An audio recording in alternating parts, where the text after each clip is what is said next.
Hello and welcome to Alex's afternoon art show. I'm making an effort to talk a bit louder now, so that I don't have to do as much work later to fix it. Today we're going to be drawing Spider-Man, and I'm probably going to talk a little bit about action poses and just posing in general, because that's the hard bit. Oh, it's too hot today.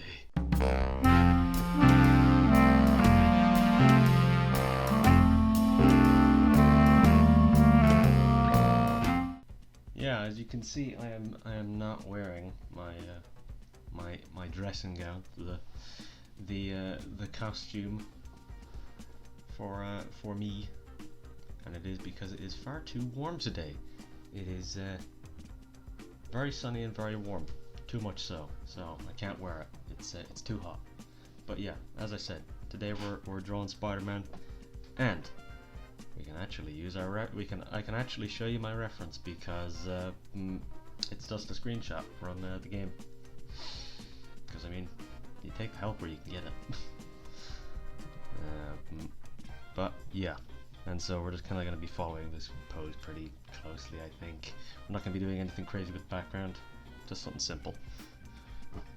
That's usually what I like to do. I usually like to try and keep things a degree simple, so it makes my life easier later on. But yeah, I'm just gonna go in and do this.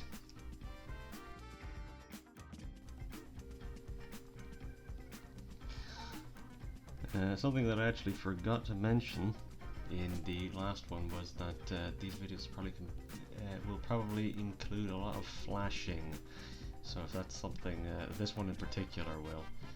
So if that's something that kind of irks you, maybe fair warning, I guess.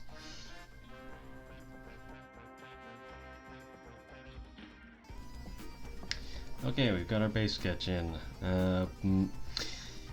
Yeah, so from here, I think, to be honest, we're probably going to use a lot of the kind of design. I mean, we're going to use his hands, obviously, because the hands they're already in the position. There's no need to add extra work for ourselves. So I mean, we've already got the position we want out of his hands, so yeah, we'll just kind of work from there. And I think we're also going to use a lot of the design too, because I quite like this design. I quite enjoy the white spider and everything. I think it looks interesting. But yeah, again, no need to add work for ourselves. So I mean, might as well use what's here. Be economical about it. But yeah, we're moving on to the details now. But yeah, something that I actually wanted to say about when it comes to posing Spider-Man is that posing Spider-Man can often be a massive pain, because Spider-Man is one of those characters whose poses are mostly kind of impossible. I don't mean that they're impossible to draw or anything. It means that a human can't actually really do that for the most part.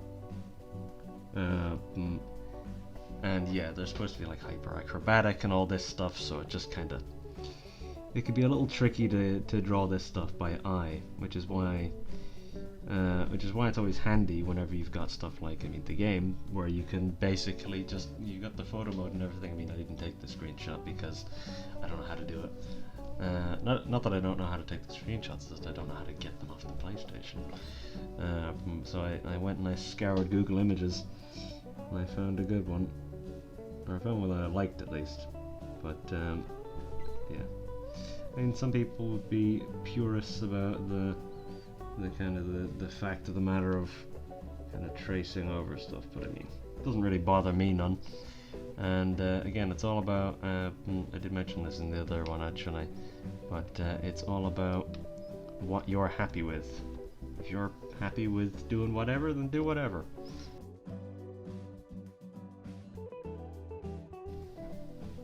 See, Spider-Man's one of those weird characters who's both easy to draw and nearly impossible to draw in the same breath. Of where stuff like the kind of the webs on his suit are basically designed almost to make you spend all day doing them. But yeah, like, I mean, so much of his design is really simple though. It's a case of where, like, he obviously doesn't have his mouth out or anything like that, so you don't have to draw any facial features. You don't have to draw most features of anything on him. and it does just kind of make your life easier in that sense. But then it comes to like the complex hand positions and all this stuff, so it's a real double-edged sword with Spider-Man.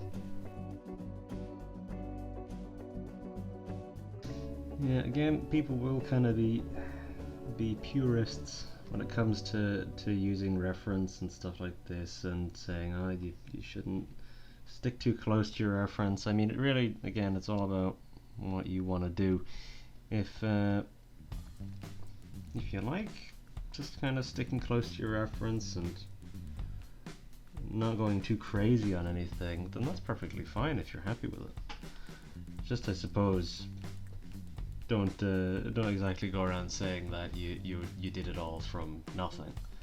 Again, it's fine to work from reference, just so long as you're not. Just so long as you're saying that you are doing it, because I mean, it's even the same thing with citing your sources, that type of thing. You've always got to make sure you say it, because somebody might get unhappy if you don't. But yeah. We don't want there to be too many lines going on here. We want to kind of disperse it a little bit. So I'm probably not going to leave in like these little bits of detailing over his blue parts, maybe a little bit along the legs, but nothing really too crazy, because like whenever we add in the dots and all the different shading and stuff like that, it's going to kind of confuse your eyes if there's too many lines and things going on there. I don't actually think I said this in the first one I did, but yeah, I don't mean to kind of say that there's any one way you should be doing things. I don't mean to kind of tutorialize too much. It's not like there's any one way to draw or any of this stuff.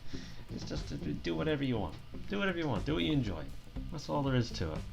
I'm just kind of showing you how I do it, how I like to do things, because this is the point where I've gotten to, of where it's taken me a while to get to a thing that I'm kind of happy with when it comes to my drawing style and all this.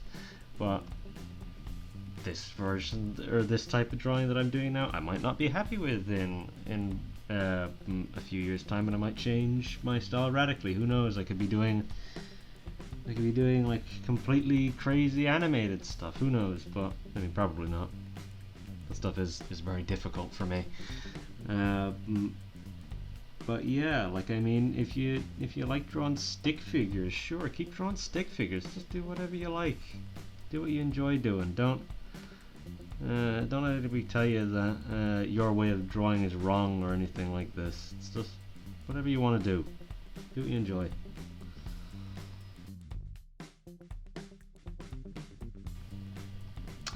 We're probably going to move around quite a bit whenever we're drawing here, because I don't know if I'll finish this hand until I go back to add in the web later on. I might not. But yeah, I think I'll leave it for now, and then I'll come back later on whenever I'm actually adding in the webs. So that'll kind of, the hand will look right with the web in, as opposed to it looking like I've drawn a hand and then put a web in it afterwards, because it'll look a bit strange if I do that.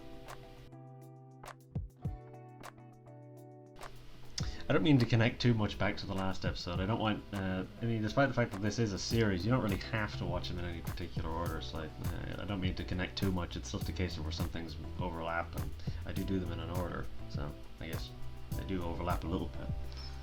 But, yeah, not too crazily or anything like that.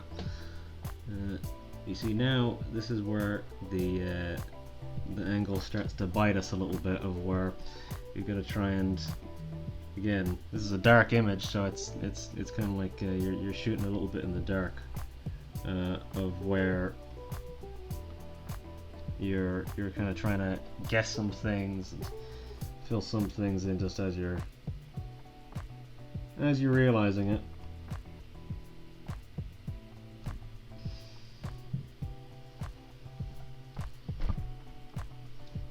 That looks right, I think.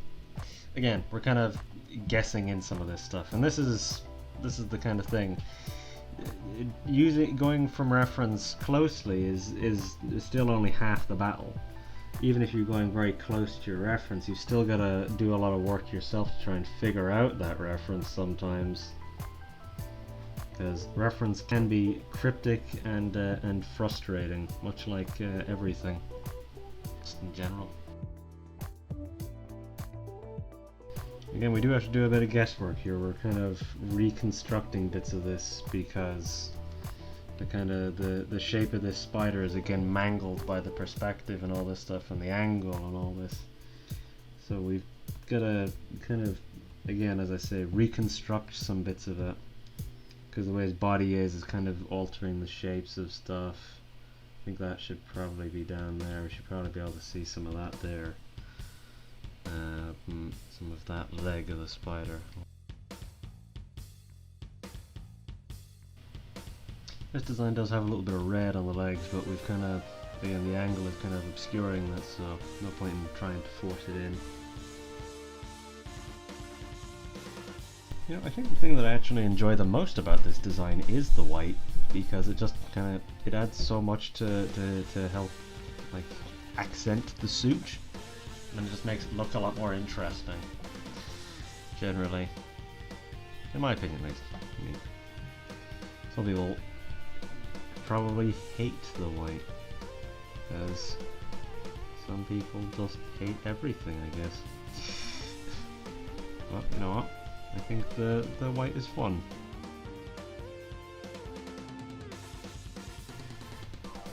I do also really enjoy the kind of the shoe look.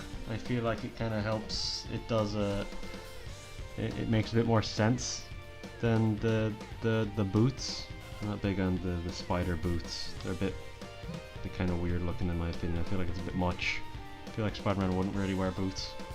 It would make more sense for Spider-Man to wear like a shoe or something a bit more built for running and climbing, as opposed to, yeah, like a big cumbersome boot. Isn't that who plays Doctor Strange? Cumbersome boot?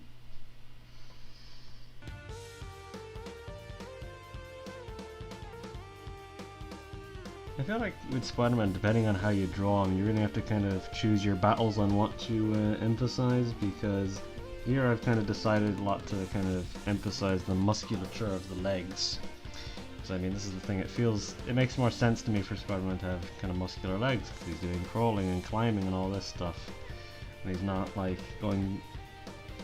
he's not like a real bodybuilder or anything like that, so I don't think he should have like crazy upper body. That's where I think the big contrast with Venom should come in, where Venom is all upper body and all that type of stuff. Very kind of over the top type of way. But yeah, like I mean, there is this kind of odd like textured look now to his legs because of how much I've decided to emphasize the kind of the lines and the muscle and all that stuff. But I mean, they kind of do this stuff in the films too. So they pick some things. They choose their battles.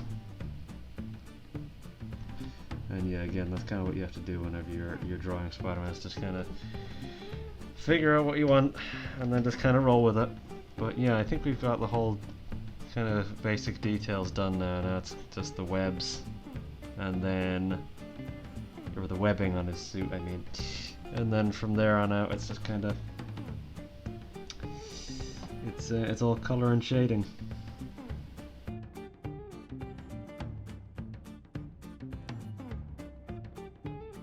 You know, something I guess just to keep in mind whenever you're thinking, whenever you're drawing designs based on a video game, is that oh, I forgot to do this. Is that oftentimes with a game you'll get very kind of complicated designs, and the reason for that is because of the video game they only have to model it once, and oftentimes there's a bunch of concept designs and all this stuff, but there is a limited number of times that they actually have to draw those.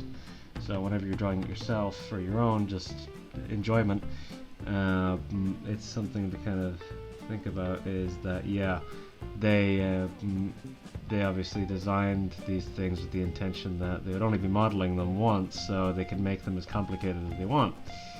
But yeah, whenever you're drawing it, it's a case of where you might think to yourself, Jesus, this thing is so overcomplicated, but that's the reason. It's because, yeah, they thought to themselves, well, we only have to design it once, we only have to model it once. So you get a lot of these details, you get a lot of like little textures and stuff like that going on in a video game design, or just designs that were made for video games. It's the same thing that they do with films even, is that they think to themselves, well, we only have to actually make the suit once, so they make a very complicated design with all these different textures and all this stuff. And I mean, it's the type of thing you see with superhero movies as well, of where there's a very consistent like texture that they put on the suits, of where they've all got this kind of weird similar look.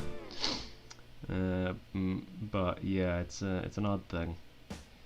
I'm not quite sure why they do it. I guess it's just to make it. It's so that I'm pretty sure it's probably so that they don't end up with like the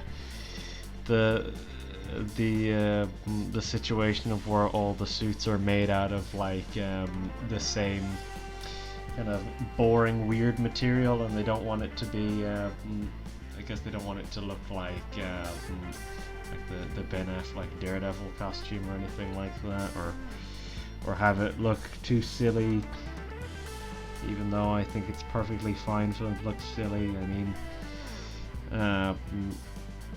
I don't hate the outfit that Superman has in the movies, but boy oh boy is the one from the 70s way better. It just looks better. It's a Superman suit. It's the suit that Superman wears. Like, doesn't need to have like all these weird textures going on in it. And all this.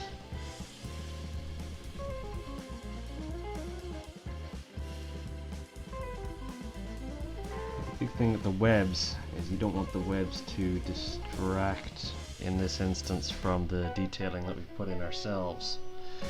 We don't want it to kind of draw your eye too much, so it's trying to draw it lightly, and all this stuff is very kind of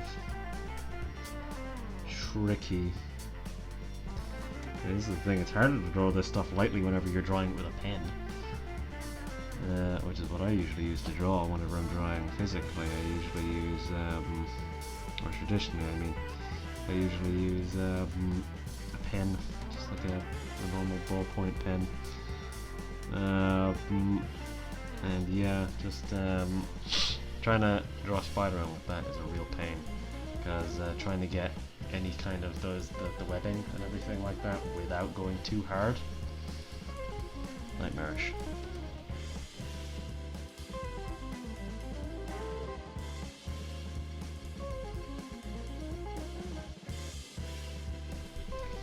I feel like you're probably seeing a bit more now what I meant whenever I said drawing Spider-Man as a blessing and a curse.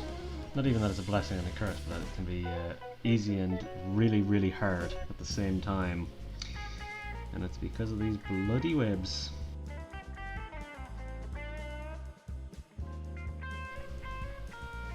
Oh, alright, now that the ordeal is over, we can get on to the rest of this. We can get on to our first chunk of the shading. The dots. And again, we use our 62% and 50 size. 50 might be a little large for this actually, but we'll see, I guess. So where's our shading coming from? We're saying maybe, I think we'll have a border on this, so we'll say maybe we'll have a lens flare coming from across here, because yeah, the web will be coming from that way. So we'll say, yeah, we've got maybe a lens flare coming across the sky there. Because yeah, I reckon we'll put a border on this. And yeah, we have a border on it, and that'll kind of work for us. So yeah, we'll have maybe a bit of rim light going on along the back shoulder and this leg, along with this one. So that kind of helps figure it out a little bit. To be honest, I kind of want our shading to be pretty minimal on this because it's going to be a case of where like, I think I'm gonna have it be like kind of like bright blue sky daytime type of stuff, golden sunshine, all that stuff, all the good stuff. I do, however, seem to have a real enjoyment for things that are just stark white. His chest isn't going to be stark white, but his eyes are. Yeah, we're going to kind of roll with that and see how that looks for us. We can always kind of throw out some of this later on if we don't want all of it.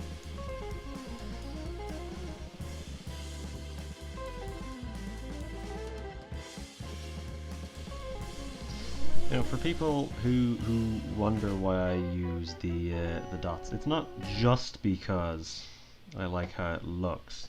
I do like how it looks, but it's also a case of where it helps to show the kind of depth a little bit better. It's like on how a map you see those lines somehow, and that's how they, like the round lines around what is clearly supposed to be like a hill or a mountain. It's kind of like that. You can tell the depth of things much more easily with the dots, I feel like. Comes across a little bit easier. And again, your eyes are kind of trained to recognize stuff like that, so it just comes across much nicer. And I do also like how it looks. Yeah, again, I feel like we don't want to go too hard with our shading because it is supposed to be like a bright sunny day type of situation, so I don't want to go overboard too much here. But we do still want to portray the depth of everything, so we're going to want to shade this area a little bit more because the light's coming from over his shoulder, so that type of situation.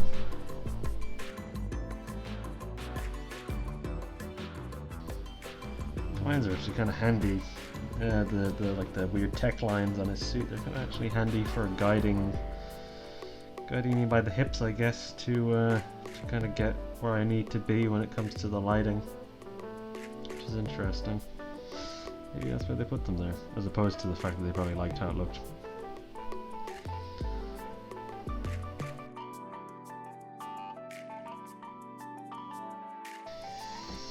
And there we go. I feel like our shading is that kind of the best we got right now. I mean, realistically, we've kind of just shaded this in such a way that it's mainly for just kind of showing the depth, less so to actually shade him. We'll get into the shading whenever we're done the colors, which we'll start now.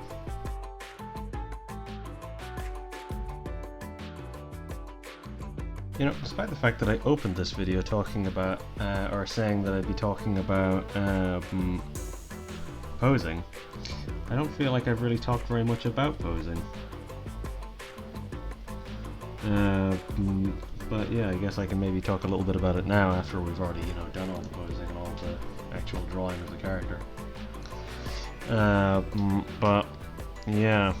So I suppose the thing with I did talk a little bit actually about like posing Spider-Man in particular. And with posing Spider-Man, it's all kind of, yeah, because his poses are very much things that a normal person can't do. You can be a little bit more free form with it, and yeah, I did touch on the whole thing about using screenshots and stuff like that. I mean, it's even the same thing with Batman. The Batman games are a great resource when it comes to getting reference for drawing Batman. And I mean, yeah, the Spider-Man games are kind of this, or yeah, the Spider-Man games are kind of the same way, of where you've got quite a resource there for getting good photo reference of Spider-Man. If you need to use reference like I do, because again, I don't draw Spider-Man very often. But yeah, there are times, I mean, I'll probably cover this at some point, but there is a method, the forbidden method, when it comes to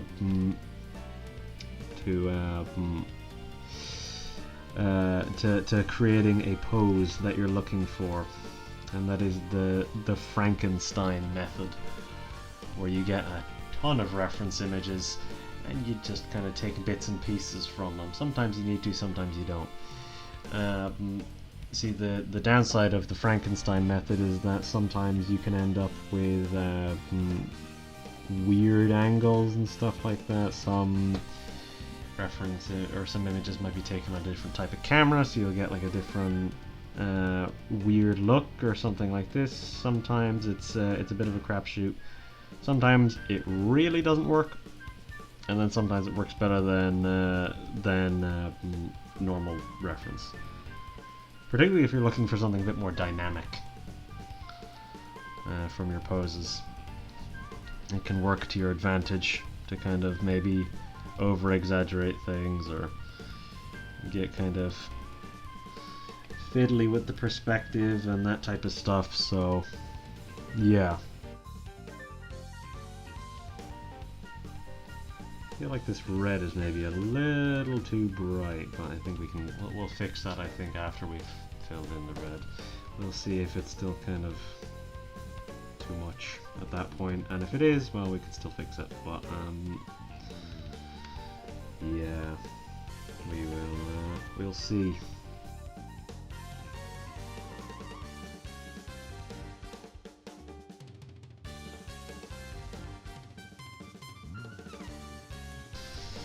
Just felt the need to double check there because I seem to remember this design having like a very clear external web shooter, but I guess maybe not. Or I guess this is technically a redesign then, if he does. Oh well. I mean, it's not that big a deal.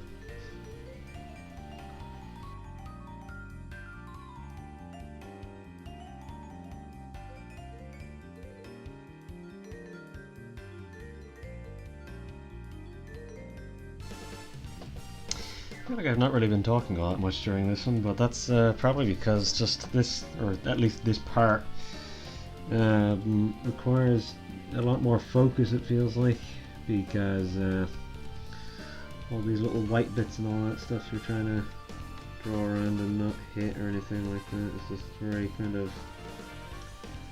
tricky to get to without breaking focus in any way. And yeah, it's just it's a bit of a tricky one. I feel like, at least.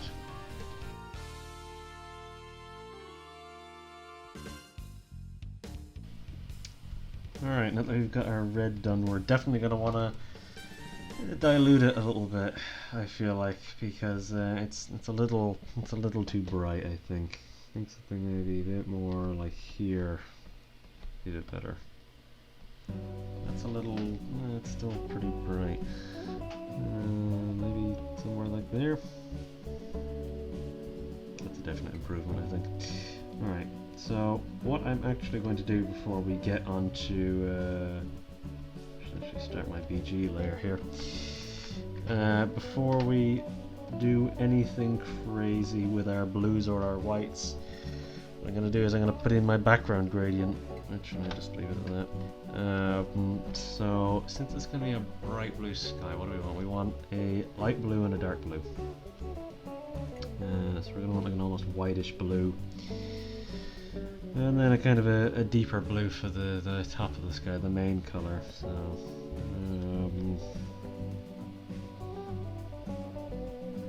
like that, I think.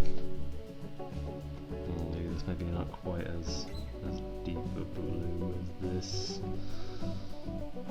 Maybe something more like that would feel a bit more appropriate. Well, we can tinker with it and see what we want. Maybe add like a degree of tilt to this. We're actually going to want this the other way around.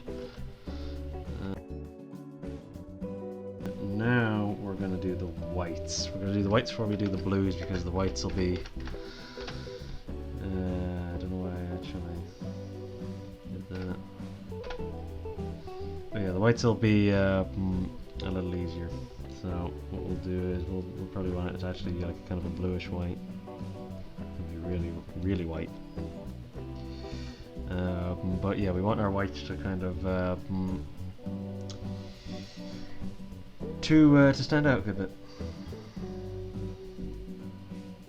then we also want to do it for the blues, so that it makes it so that we can just kind of whack across our blues all willy-nilly. We don't have to do too much crazy work to like work around the white areas anymore or anything like that. We can just kind of throw it all in and make our lives a little bit easier. Oh yeah, something which I meant to mention actually is that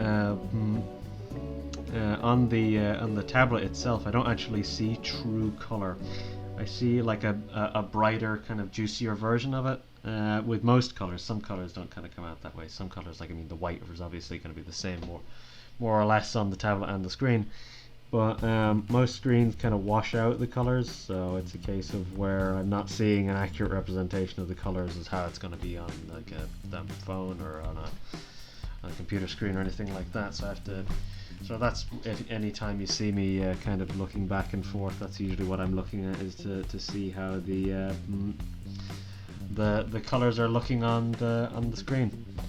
Because since I have the recording open there, or the OBS in front of me, I can kind of easily check how it's looking on the screen, which is a handy thing, I suppose, whenever I'm drawing.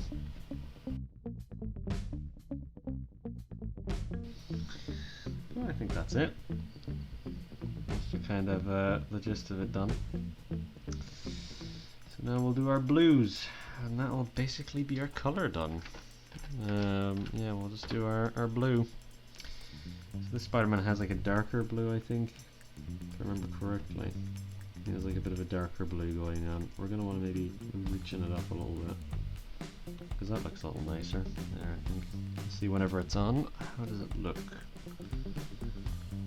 It looks pretty decent, I think. It is on the right layer.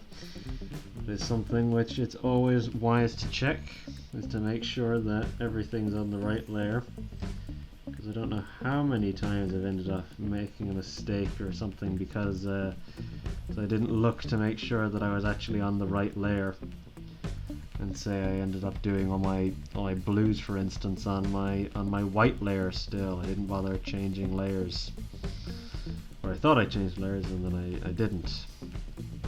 There's a lot of times where that happens. There's a lot of times whenever you use the undo shortcut, sometimes you switch back to the last layer you were on. I can't tell you how many times I've accidentally colored in like half the character only to realize that I've done it on the wrong layer. I mean, generally speaking, it's an easy fix, but it's just a bit annoying when that happens, I guess.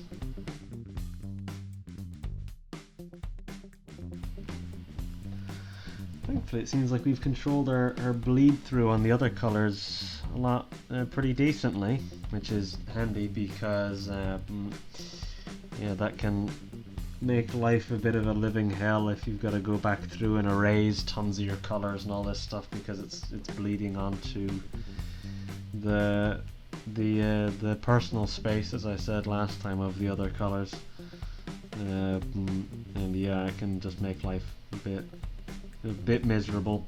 You have to go back through and spend about 20 minutes or longer in some cases just erasing parts of your colors, because yeah, that's just, it just takes a long time whenever you make a mistake like that. Takes a long time to rectify. And alright, that's our blues, so now we're going to do our very quick shading on top of our colors. So we're going to get a white. I think what we're actually going to do is we're going to get like a yellowy white, because we're going to have the sun coming over from the side here, so we're going to get a bit of a yellowy white, so it's at least accurate to our colors just in general. But yeah, let's get in here.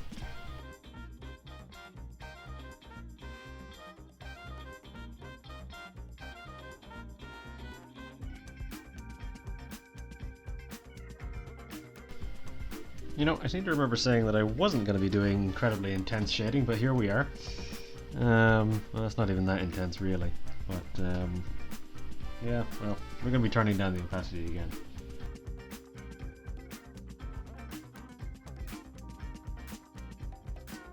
There, I feel like 25% is maybe a bit more of a happy medium, because 20% is a little too subtle, but I think this is a bit more of, yeah, like I say, a happy medium.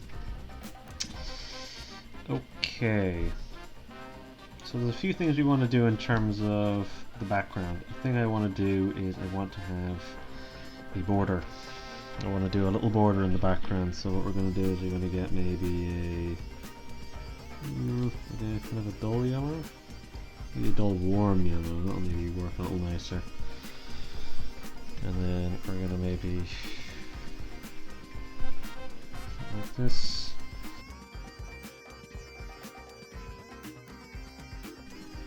Okay, yeah, maybe that looks a little better. Right, yeah, there's one other thing which I want to fiddle with in terms of the background, and it's clouds. And then we'll kind of throw in our normal stuff, our texture, our gradient map. We'll need to remember to do the web. I do remember it now, so it'll just be a case of tracing that. So we'll get our white. See what we can do with this.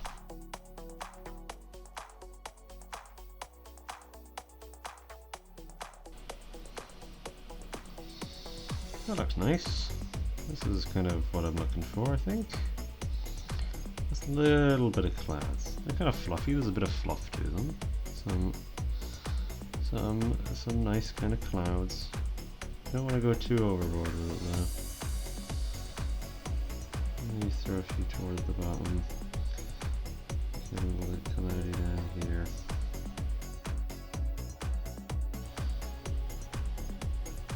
Maybe soft light. So that way they really do kind of blend into the background a little bit more. That way we're definitely going to kind of add a little bit more going on here before blending them into the background a lot. Because yeah, that looks nice. I like how that looks. Okay, and now there's one last thing. This is actually the last thing we're adding before we get to the end. And it is that I want to add a lens flare in top here, and then we'll do our light line. And that'll be the end, I think.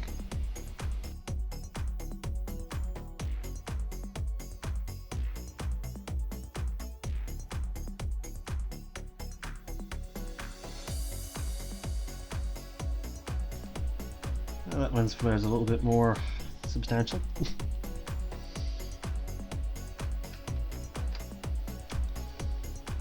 Yeah, it's looking a little better. I think that's everything for our background. Now we just need to do two more things. Need to do a light line, which probably should have made a character folder first. Probably would have made my life a lot easier if I had made a character folder earlier on. Let's grab all this stuff, dump it in there. Then get you, grab you, clipping mask. We've already got what we want.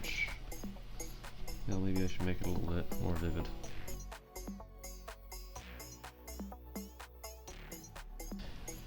Now, here comes these last few touches. I swear at this time they are the last few touches. Okay, so we need to may as well put it up here. Web. And this should not take very long at all. Get kind of a silvery kind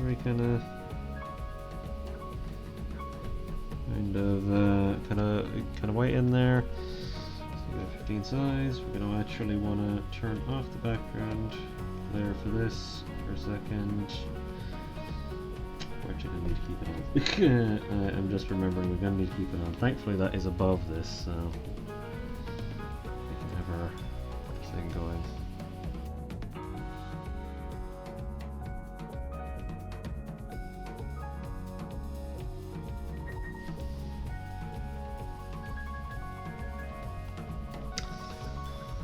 Well, it's one of those again. I made a big boo boo, like I mentioned before, of accidentally doing a thing in the wrong layer. But this instance, it's not too much of an issue really, because I did it on the light line layer, I did the majority of the web on the light line where there, I mean. And yeah, you know, I can live with that. Doesn't cause too much of an issue really. Because I did want to go over it, but oh well. Alright, now we need to add the last few touches. We need to grab our texture and we need to make a gradient map. So we'll grab the texture first, because that needs to open a new file. Right, we've got our texture in, and now it is time for the gradient map. And again, this should probably take 5 seconds. I also need to remember to assign it. I nearly didn't do that. So what do we want our darkest colour to be? Maybe like a kind of a bluey colour? No, we want it to be an orangey colour, I think, like a dark orangey red. I think something like this, maybe. Then we want our lights to definitely be like a kind of a golden yellow, I think.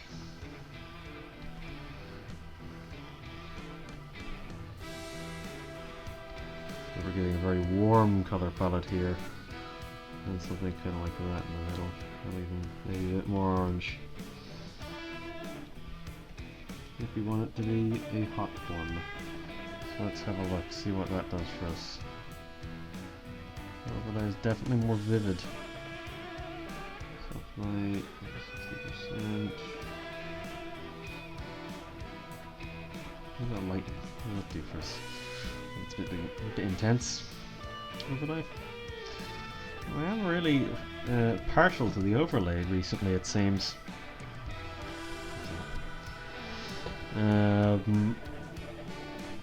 Yeah. The overlay looks better again in this instance. Certainly partial to it. See the soft light again. Our blues come out a lot more in the soft light, and I think we want that. You want to actually be able... Excuse me. We want to actually be able to see our blues. And given how blue a piece this is, yeah, you probably want to change it so you can still see the blues.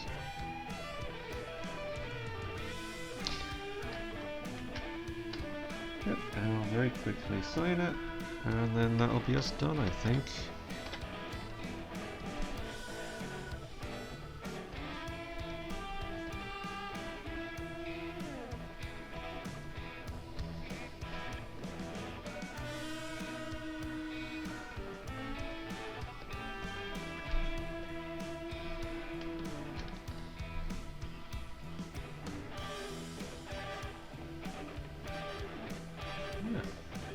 I think that the signature could stand to be moved over here somewhere. There we are.